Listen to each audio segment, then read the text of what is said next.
جی جی، سب اکٹھے ہو کے، متحد ہو کے، یکجا ہو کے، ایک ساتھ مل کے اللہ کے حضور دعا کریں۔ آتا ہے کہ یہ بھی فرمائیں کہ احتیاط کیسے کرنی ہے، اس کے حوالے سے آپ کا کہا ہوا پوری قوم بہت دل سے سنے گی اور مانے گی بھی۔ جی بسم اللہ الرحمن الرحیم، والصلاة والسلام علی رسولہ الکریم وعلی آلہ واصحابہ اجمعین۔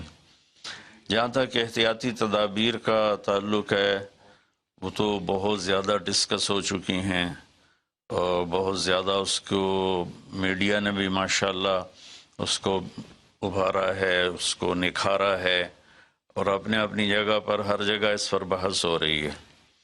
یہ ہے، میں ایک چھوٹی سی حکایت سناتا ہوں۔ ہارون رشید کا والد تھا مہدی بن ابو جعفر منصور۔ اس کے زمانے میں قحط آ گیا اور لوگ بھوکے مرنے لگے، کتے بلیاں بھی کھانے لگے۔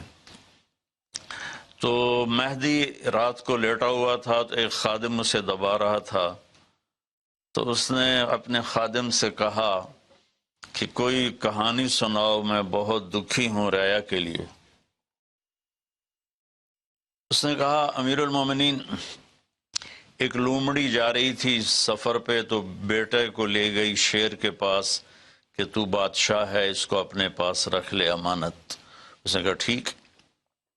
اس نے اس کو اپنے کندھوں پہ بٹھا لیا اور لیے پھرتا تھا۔ ایک دن عقاب کی نظر پڑی تو اس نے جھپٹا مارا اور اٹھا کے لے گیا۔ لومڑی واپس آئی، اس نے آ کر کہا بادشاہ سلامت، میرا بچہ کا وہ تو عقاب لے گیا، کہ میں تو آپ کے حوالے کر کے گئی تھی۔ تو شیر نے کہا میری بہن، اگر وہ زمین کی جنگل کی آفت ہوتی تو میں لڑ کے دکھاتا، وہ آسمان کی آفت تھی، اس سے کون لڑ سکتا ہے؟ تو پھر اس نے کہا امیر المومنین، یہ قحط اگر زمین کی آفت ہوتی تو آپ لڑتے، تو اوپر سے آئی آفت ہے، اس سے بات کرو جو اوپر والا ہے، تو کام بن جائے گا۔ اس وقت کی ساری جو تھی ایگریکلچر، زراعت، وہ ساری بارش پر تھی، تو اس نے اسی سے ہی لوٹا مسلح منگوا کے وضو کیا، مسلح پہ کھڑا ہوا، سجدے میں سر رکھا اور اتنا رویا کہ سارا مسلح بھیگ گیا۔ اور یہ یاد رہے کہ وہ 3 بر اعظم پر حکومت کر رہا تھا اس وقت مہدی۔ تو ابھی وہ مسلح سے اٹھا بھی نہ تھا کہ اللہ تعالیٰ نے بادل بھیجے اور پوری عباسی سلطنت میں بارش ہو گئی۔ میں معذرت کے ساتھ، اختلاف رائے تو ہر آدمی کو حق ہے، ہم جو ایک لفظ استعمال کر لیں لڑنا ہے، یہ آسمانی آفت ہے، اس سے لڑنا نہیں ہے، اس کا علاج کر کے اللہ کو عاجزی دکھانی ہے اور اپنا سر سجدے میں رکھ کے رونا ہے۔ اس سے ہم لڑ نہیں سکتے، اس لفظ کو اپنی زبان سے نکال دیں، چاہے دل میں اس کے بارے میں کوئی تکبر نہ ہو، لیکن یہ لفظ اللہ کو پسند نہیں ہے کہ مجھ سے لڑنا چاہتے ہو۔ دیکھنا ایک چھوٹے سے وائرس سے اللہ نے ساری دنیا کو ہلا کے رکھ دیا۔ میں ایک حدیث سنا کے پھر دعا کرتا ہوں۔ پہلے ایک دعا ہے، ما اصابکم مصیبت فبما کسبت ایدیکم، تم پر جو آفت آتی ہے تمہارے اپنے گناہوں کی کمائی ہوتی ہے۔ ینصرکم اللہ فلا غالب لکم، میں تمہارا ساتھی بن جاؤں تو کون تمہیں نقصان پہنچا سکتا ہے۔ وَإِن يَخْذُلْكُمْ فَمَنْ ذَا الَّذِي يَنصُرُكُمْ مِنْ بَعْدِهِ، اگر میں تمہیں چھوڑ دوں تو پھر کون سی اٹمی طاقت تمہیں بچائے گی۔ إِن يَمْسَسْكَ اللَّهُ بِضُرٍّ فَلَا كَاشِفَ لَهُ، اگر میں تمہیں تکلیف میں ڈالوں میرے سوا اسے کوئی نہیں ٹالے گا۔ اور إِن يَمْسَسْكَ بِخَيْرٍ فَلَا رَادَّ لِفَضْلِهِ، اگر میں ارادہ کر لوں کہ میں نے کسی کو نہیں ہونے دینا بیمار یا مصیبت میں، تو اس کے لیے کیا مشکل ہے؟ ایک امر تو ہوتا ہے۔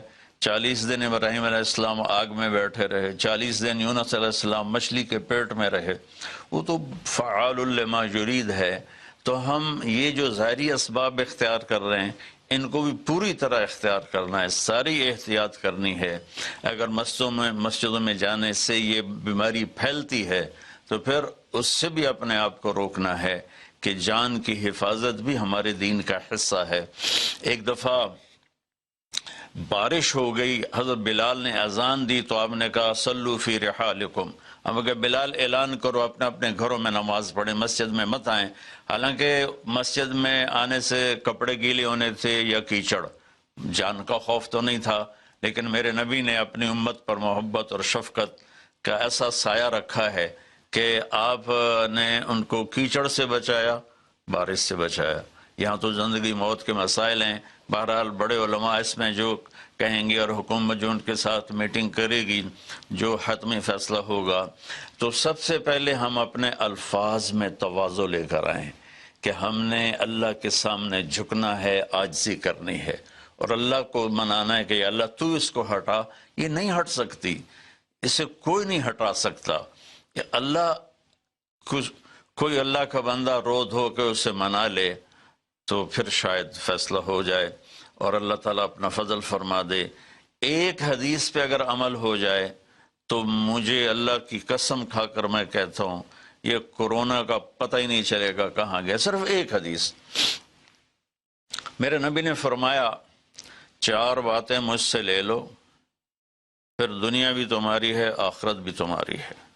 4 اذا کانت فیک، 4 باتیں لے لو مجھ سے، پھر دنیا بھی تمہاری ہے، آخرت بھی تمہاری ہے، تمہیں کوئی ٹیڑھی آنکھ سے نہ دیکھ سکے گا، تمہیں کوئی نقصان نہ پہنچا سکے گا کہ تمہارے رب کا سایہ تم پہ چھا جائے گا۔ تو 4 باتیں کون سی ہیں؟ صدق و حدیث، ہمیشہ سچ بولنا، جھوٹ نہ بولنا۔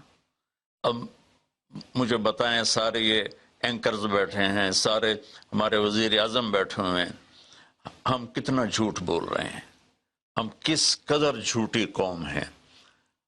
ہم اس جھوٹ کے ساتھ اللہ کی بارگاہ میں کوئی مقام نہیں لے سکتے۔ تو میرے نبی نے پہلی بات فرمائی صدق و حدیث، سچ بولنا۔ دوسری بات فرمایا حفظ و امانت، کبھی کسی کو دھوکہ نہ دینا۔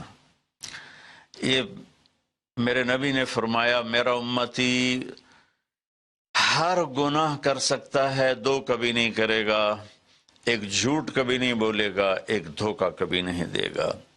تو وزیر اعظم صاحب آپ اکیلے ہیں، دیانتدار ہیں، اللہ سے رونے دھونے والے ہیں، مانگنے والے ہیں، لیکن 22 کروڑ لوگوں میں سچے کتنے ہیں؟ 22 کروڑ لوگوں میں دیانتدار کتنے ہیں؟ ایک بہت بڑے چینل، میں ہاتھ جوڑ کے اینکر بیٹھے ہیں، معافی مانگ کے بات کر رہا ہوں، ایک بہت بڑے چینل کے مالک نے مجھ سے کہا کوئی نصیحت کرے، میں نے کہا چینل سے جھوٹ ختم کر دو۔ کہا پھر چینل ختم ہو سکتا ہے، جھوٹ نہیں ختم ہو سکتا۔ تو جہاں جس کو، یہ صرف پاکستان کی بات نہیں، پوری دنیا کا میڈیا جھوٹا ہے اور سب سے زیادہ جھوٹ بولا جاتا ہے، اور میرے رب کو، میرے نبی کو جھوٹ سے نفرت ہے۔ میرے نبی نے فرمایا پیاز کھا کے مسجد میں مت آؤ کہ فرشتوں کو تکلیف ہوتی ہے، بو ہوتی ہے، لیکن میرے نبی نے فرمایا جب کوئی مرد عورت جھوٹ بولتا ہے تو فرشتے اس کے منہ کی بدبو سے 3 میل دور بھاگ جاتے ہیں۔ تو جھوٹ اور خیانت کے ساتھ ہم کسی آفت کا مقابلہ نہیں کر سکتے۔ آپ نے فرمایا صدق و حدیث، حفظ و امانت، سچ بولنا چاہے جان چلی جائے، اور دھوکہ نہ دینا، مسلمان کسی کو دھوکہ نہیں دیتا ہے۔ تیسرا فرمایا حسن و خلیقت، اپنے اخلاق اچھے کرنا، اور اخلاق کا سب سے اونچا مقام حیا ہے۔ اب میں کیسے بات کروں؟ میرے دیش میں حیا کو کس نے تار کیا؟ میرے دیش کی بیٹیوں کو کون نچا رہا ہے؟ ان کے کپڑے لباس مختصر کون کروا رہا ہے؟ یہ کس کے گردن میں یہ گناہ ڈالوں؟ میں مجرم ہوں، میں نے اپنی قوم کو نہیں سمجھایا، میں اللہ سے معافی مانگتا ہوں۔ لیکن جب مسلمان کی بیٹی بے حیائی کی طرف چل پڑے اور نوجوان بے حیائی کی طرف چل پڑے تو اللہ کی رحمت، سب سے زیادہ عذاب قوم لوط پر آیا کہ وہ بے حیائی میں ساری باؤنڈریز کراس کر گئے تھے، تو اللہ تعالیٰ نے ان پر 5 عذاب بھیجے۔ 5، کسی قوم پہ 5 عذاب نہیں آئے، ایک ہی عذاب آتا تھا، ان پر 5 عذاب آئے۔ تو تیسری بات میرے نبی نے فرمائی ہے کہ حیا والے بنو، حیا والے بنو. لیکن میری نسل ہے، مجھ سے خان صاحب نے بات کی تھی پہلی دفعہ کہ میں چاہتا ہوں کہ میری یوتھ اللہ کے نبی کے ساتھ جڑے، چونکہ جو ہمارے کالج ہیں، ہماری یونیورسٹیز ہیں، ہمارے خاص طور پر جو یہ پرائیویٹ سکولز ہیں، یہ امت کو، نوجوانوں کو اللہ رسول سے کاٹ رہے ہیں. تو اللہ تعالیٰ یہ پہلا شخص ہے جس کے لیے میرے دل سے دعا نکلی جب اس نے کہا کہ میں نے آپ کو اس لیے بلایا ہے کہ میری قوم اپنے نبی کے ساتھ کیسے جڑ جائے. میں کیا بتاؤں، جب تک اس بے حیائی کو نہیں ہم روکتے، اور کوئی روک نہیں سکتا ہے، اندر سے نیت نہ ہو. سرنڈو ماڈل سکول میں میں نے میٹرک کیا ہے. ہمارے ایک وارڈن، میں ہاسٹل میں رہتا تھا، وہ آ گیا، نمازی تھے، انہوں نے نماز کی سختی کر دی. ہم بے وضو جا کے کھڑے ہو کر نماز پڑھ لیتے تھے، بے وضو. کیونکہ ڈنڈا انسان کو انسان نہیں بناتا ہے جب تک انسان اپنے من میں ڈوب کر پا جا سراغ زندگی. تو اگر میرا نہیں بنتا نہ بن، اپنا تو بن. یہ تو اپنے اندر دل دریا سمندروں ڈوگے کون دلاں دیاں جانے ہو، وچے بیڑے وچے جھیڑے وچے ونج مہانے ہو. میری قوم جھوٹ چھوڑ دے، میری قوم بددیانتی چھوڑ دے، میری قوم بے حیائی چھوڑ دے. وعفت فی تہمت، آخری بات میرے نبی نے کہا، اور رزق حلال کھاؤ، رزق حلال کھاؤ. رزق حلال جو صبح سے شام تک، من امسا کالن بعمل یدہ امسا مغفور لہ، جو صبح سے شام تک رزق حلال میں تھک جاتا ہے، اس کے اس دن کے سارے گناہ معاف ہو جاتے. تو میں وزیر اعظم صاحب سے اپیل کروں گا کہ پوری قوم سے جیسے ڈونیشن مانگا ہے، ایسی پوری قوم سے چلے. میں آپ کی طرف سے اپیل کرتا ہوں کہ کل یا آج رات رمضان کی آئے گی، ساری قوم 2 نفل پڑھے اپنے اپنے گھروں میں، اور ایک تسبیح لا الہ الا انت سبحانک انی کنت من الظالمین. جس کو یاد ہے پڑھ لے، جس کو نہیں یاد ہو استغفر اللہ کی ایک تسبیح پڑھ لے، اور پھر سب اللہ کے سامنے ہاتھ جوڑ کے معافی مانگ. اور اللہ تعالیٰ کہتا ہے ما من یوم الا والبحر یستاذن فی ان یغرق ابن آدم. روزانہ، یہ مسند احمد کی روایت، روزانہ سمندر کہتا ہے یا اللہ اجازت دے میں چڑھ جاؤں اور ان کو بہا دوں. والارض تستاذن فی ان تبتلعہ، زمین کہتی ہے اللہ مجھے اجازت دے میں ان بے حیاؤں کو نگل جاؤں، ان جھوٹوں کو، ان بدماشوں کو، اس مافیا کو میں نگل جاؤں. تو والملائکۃ تستاذن فی ان تعجلہ وتہلکہ، فرشتے اللہ سے کہتے ہیں یا اللہ تو ہمیں اجازت دے ہم ان کا صفایا کریں. میرا اللہ کہتا ہے دعو عبدی فانا اعلم بعبدی منکم، جاؤ جاؤ اپنا کام کرو، یہ میرا بندہ ہے اور میں جانوں میرا بندہ جانے. ان کان عبدکم فشانکم بہی، تمہارا بندہ ہے تو مار دو. ان کان عبدی فمنی ولی منی ولی عبدی، اگر میرا ہے تو میں انتظار کروں گا، میں انتظار کروں گا. پچھلی قوموں میں ایک طوائف نے کتے کو پانی پلایا تو اللہ نے اس کی بخشش کر دی، معاف. ہم تو مائل بکرم ہیں، کوئی سائل ہی نہیں، کوئی مانگنے والا تو ہو. ان 4 چیزوں نے ہماری ہر چیز بکھیر دی، توڑ دی. کسی بھی قوم کے لیے جھوٹ، بددیانتی، بے حیائی اور رزق حرام، یہ ان کو تباہ و برباد کر دیتا ہے. اور کوئی قوم سچائی، دیانتداری، پاک دامنی اور رزق حلال پر ہوگی تو اللہ کا سایہ ان پر چھا جائے گا، اور دنیا کی کوئی طاقت ان کی طرف آنکھ اٹھا کر نہیں دیکھ سکتی. ہم تو اجڑے چمن کے مالی ہیں. عمران خان کو اجڑا چمن ملا ہے، کہاں تک آباد کر سکے گا، اللہ اس کی مدد کرے. چمن کے تخت پر جس دم شہ گل کا تجمل تھا، ہزاروں بلبلیں تھی باغ میں، ایک شور تھا، غل تھا. کھلی جب آنکھ نرگس سی، نہ تھا جز خار کچھ باقی. بتاتا باغ مارو رو، یہاں غنچہ یہاں گل تھا، یہاں غنچہ یہاں گل تھا. ابھی عمران صاحب نے یرموک کی اور قادسیہ کی بات کی. کتنے تھے؟ 30,000 تھے خالد ابن ولید کے کمانڈ میں، اور سامنے باہان جو تھا وہ 3 لاکھ کا لشکر لے کر آیا ہوا تھا. اور قادسیہ کے میدان میں بھی 30,000 صحابہ تھے، اور ادھر سے جو رستم تھا وہ 3 لاکھ کا لشکر لے کر آیا ہوا تھا. ان کے ساتھ اللہ تھا. ہم اللہ کو ساتھ لیں، سارے اسباب اختیار کریں۔ مالداروں سے کہتا ہوں، میں نے اپنا کلپ الگ ریکارڈ کرا ہے کہ اس سال ساری زکوٰۃ ان غریبوں میں تقسیم کریں۔ آپ تک تو ہر آدمی نہیں پہنچ سکے گا، اپنے اپنے علاقے میں جو مالدار لوگ ہیں وہ اپنی زکوٰۃ غریبوں میں ان میں تقسیم کریں، ان کے گھر جا کر دیں۔ کسی ایک کی دعا لگ گئی نا تو 7 نسلیں ہماری آباد ہو جائیں گی۔ تو بس میں معافی چاہتا ہوں، آپ نے مجھے کافی دیر بٹھایا تو میں نے بھی تھوڑا سا آپ کا ٹائم لے لیا۔ تو آپ درود شریف پڑھیں اور ہم اللہ کی بارگاہ میں دعا کرتے ہیں۔ اللهم صل على محمد وعلى آل محمد كما تحب وترضى اللهم لك الحمد كما أنت أهله وافعل بنا ما أنت أهله إنك أهل التقوى وأهل المغفرة۔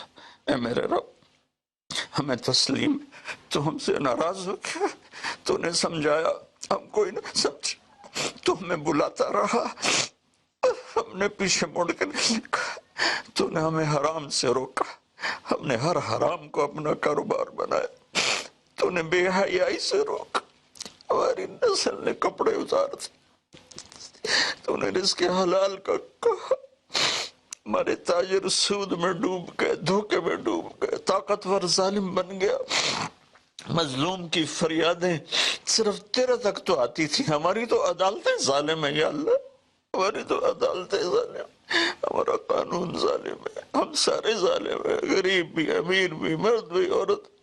یا اللہ، اس آفت کو ہم وینٹیلیٹر سے نہیں ٹال سکتے، ویکسینیشن سے نہیں ٹال سکتے، یہ تو نے بھیجی ہے، سوئی سے ٹالے گا۔ یا اللہ، تو علی کل شیء قدیر ہے، تو فعال لما یرید۔ میرے مالک، ہم تو اپنی طاقت سے کرسی سے اٹھنا چاہیں تو اٹھ نہیں سکتے، لیٹنا چاہے تو لیٹ نہیں سکتے۔ یا اللہ، زندگی موت تیرے ہاتھ میں، عزت ذلت تیرے ہاتھ میں، تو ہواؤں کا مالک، تو پانیوں کا مالک، تو سمندروں کا مالک۔ اور مالک، بس ساڑی منتی ہے، مان جائے اللہ، ہمارے پاس کچھ نہیں ہے، خالی جولی ہے، گناہوں سے بھرا ہوا ہے، یہ سارا دامن گناہوں سے بھرا ہوا ہے، نفرتوں سے، فرقہ واریت سے، سود سے، جھوٹ سے، قتل و غارت سے، بے حیائی سے، بے پردگی سے، ہر بلاک ہمارے دم میں، لیکن میرے مولا، میرے مالک، رب تو تو ہی ہے نا یا اللہ، ہم تو تجھے ہی مانتے ہیں میرے مولا، لا الہ الا اللہ کا ہم اقرار کرتے ہیں، یہ تجھے سب سے زیادہ پسند، محمد الرسول اللہ کا اقرار کرتے ہیں جو تمہیں سب سے زیادہ پسند۔ آئی ہمارے پاس بہت سی نافرمانی ہے میرے مولا، ہم پیسے کے غلام بن گئے، شہرت کے غلام بن گئے،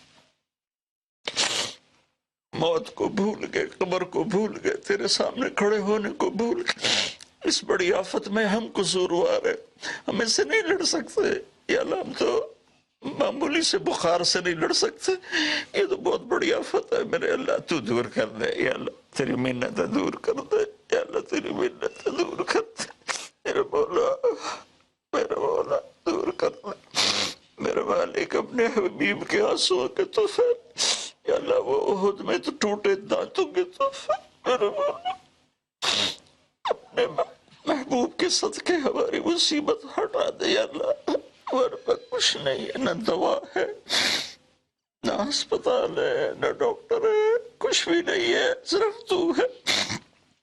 آجا یار، آجا، تو لا مکان و لا زمان ہے، تو آنے جانے سے پاک ہے، یہ ہماری احمقانہ فریاد ہے، آجا میرے مولا، ہر تمنا دل سے رخصت ہو گئی، اب تو آجا، اب تو خلوت ہو گئی، ساری دنیا ہی سے وحشت ہو گئی، اب تو آجا، اب تو خلوت ہو گئی، یا اللہ تیرے آنے سے کام بنے گا، اسے ہٹا دے سب، اور یا اللہ جن چیزوں سے تو ناراض ہوتا ہے ہم اس سے توبہ کرتے ہیں، ہم اس سے توبہ کرتے ہیں، ہم اس سے توبہ کرتے ہیں، ہم اس سے توبہ، میں 22 کروڑ عوام کی طرف سے تیری بارگاہ میں توبہ کرتا ہوں، انہوں نے مجھے اپنا نمائندہ بنایا، میں تیرا حقیر گنہگار بند، یا اللہ میرے ساتھ بے شمار لوگ رو رہے ہوں گے، میں تو ٹی وی پہ نظر آ رہا ہوں، شاید ریاکاری ہو، لیکن جو بچیاں، بچے، بوڑھے، جوان گھروں میں بیٹھے رو رہے ہیں، یا اللہ ان کے آنسو تو پاکیز ہیں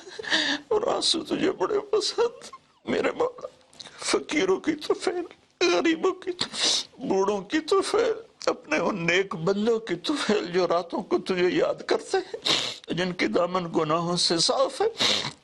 ایسے بندوں سے ہمارا دیس بھرا ہوا ہے، خالی نہیں ہے یا اللہ، لیکن اکثر تو ہم نافرمان ہیں۔ یا اللہ تو ہمیں معاف کر کے اس آفت کو ٹال دے، اس کا علاج ہمیں دے دے، یا اپنے غیب سے اس کو ہٹا دے۔ تو ہر چیز پر قادر ہے، تو حکومت کی مدد فرما۔ یا اللہ تو جتنے بھی اس کے لیے کوشش کر رہے ہیں ان سب کی مدد فرما۔ اور یا اللہ ان ڈاکٹروں کو جزائے خیر عطا فرما جو زندگی موت کی جنگ لڑ رہے ہیں۔ یا اللہ تو ان ڈاکٹروں کو جزائے خیر عطا فرما۔ یا اللہ جو اس میں مر رہے ہیں وہ سب شہید ہیں، ان کے درجے بلند فرما۔ جو مریض ہو گئے ان کو صحت کاملہ عطا فرما۔ یا اللہ ہم لاک ڈاؤن کرے تو ایک ایک کمرے میں 10 آدمی بیٹھے ہیں، لاک ڈاؤن کا کیا فائدہ؟ یا اللہ یہ تو ہی دور کرے گا اس آفت کو، یہ لاک ڈاؤن سے نہیں جائے گی، یہ صرف فضل سے جائے گی۔ اللہ میرے مولا، جیسے چھوٹا بچہ روتے روتے ماں سے کہتا اماں ہن میں تھک پیا رو رو کے، ہن تو میری گل مان جا میرے مالک، میرے اللہ، میں رو رو کے تیرے سامنے تھک گئے، مان جا یا اللہ، ہمارے پاس تو کچھ نہیں، اپنے حبیب کے طفیل، ان کے صحابہ کے طفیل، ان کی اولاد جن کے کربلا میں سر کٹے اور نیزوں پہ چڑھ گئے، سب سے چھوٹے معصوم عبداللہ کے طفیل۔ یا اللہ پوری دنیا سے اس آفت کو ہٹا دے۔ تیرا نبی رحمت للعالمین تھا، رحمت للمسلمین نہیں تھا۔ میں یا اللہ انہی کی طفیل دعا کرتا ہوں کہ غیر مسلموں کو بھی اس سے نجات عطا فرما، وہ بھی تیرے بندے ہیں، تو نے انہیں بنایا ہے، انہوں نے تجھے نہیں پہچانا تھا، ان کا قصور ہے، پر تیرے بندے ہیں، تجھے ان سے بھی پیار ہے۔ یا اللہ پوری دنیا کے 6-7 بر اعظم میں جہاں جہاں یہ وبا اپنے پنجے گاڑ چکی ہے، یا اللہ تو ان کو سب کو، اور خاص طور پر امت مسلمہ اور خاص طور پر حرمین شریفین، یا اللہ اس دفعہ حج بھی نہیں ہوگا حرم میں، یا اللہ جگہ نہیں ملتی تھی رمضان میں، آج صرف وہاں کام کرنے والے تراویح پڑھے گا، وہ بھی آدھی پڑھے گی۔ یا اللہ میرے والد، میرے اللہ جیسے بچہ ماں سے ضد کرتا ہے اماں کر دے، اماں دے دے، آخر وہ کہتی ہے اچھا میرا سر نہ کھا لے جا۔ اللہ ہم تیری بارگاہ میں یا اللہ درخواست کرتے ہیں، منت کرتے ہیں، ہماری منت عمل کوئی نہیں ہے، خالی ہے تیری قسم، خالی ہے تیرے سامنے ہماری تیری بارگاہ میں التجا ہے۔ جتنے بھی لوگ جس ٹائپ کے جس مسلک کے اس آفت کے لیے محنت کر رہے ہیں، کوشش کر رہے ہیں، دعائیں مانگ رہے ہیں، مال خرچ کر رہے ہیں، تدبیریں بنا رہے ہیں، ان سب کو اپنے خزانوں سے جزائے خیر عطا فرما، اور جو مر گئے ہیں انہیں شہادت کا درجہ عطا فرما، اور ہم باقی ہیں ہم سب کی حفاظت فرما، اس دیس کی حفاظت فرما، اس کو سچائی سے منور فرما، اس کو یا اللہ دیانتداری سے خوبصورت بنا، اسے حیا اور پاک دامنی کے ساتھ گلشن بنا، اسے رزق حلال کے ساتھ جنت کا راستہ بنا، اور جو ہمارے چلے گئے ان کے درجے بلند فرما۔ یا اللہ امت کے ہر طبقے کو میرے مولا، ہر طبقے کو میرے آقا اپنی نظر محبت عطا فرما، اور نظر غضب کو ہم سے واپس لے لے، اور جتنے مریض بن چکے ہیں ان کو شفا عطا فرما، ان کو صحت عطا فرما، صلی اللہ، اور جن لوگوں نے ابھی پیسے دیے ہیں ان سب کو اپنے خزانوں سے جزائے خیر عطا فرما، اور جتنے شرکائے مجلس تھے، وزیر اعظم سمیت جتنے بھی شرکائے مجلس نے اس میں احساس پروگرام میں حصہ لیا، ان سب کو، ان کی اولادوں کو دنیا اور آخرت کی ہر خیر نصیب فرما، ہر شر سے بچا، وصلی اللہ تعالی النبی الکریم وعلی آلہ وصحبہ اجمعین برحمتک یا ارحم الراحمین۔ بہت بہت شکریہ مولانا طارق جمیل صاحب۔ تمام ناظرین کا بھی بہت بہت شکریہ۔ بہت سے لوگ ابھی بھی ٹیلی فون کر رہے ہیں، اکاؤنٹ نمبر آپ کے پاس اسکرین پر ہے۔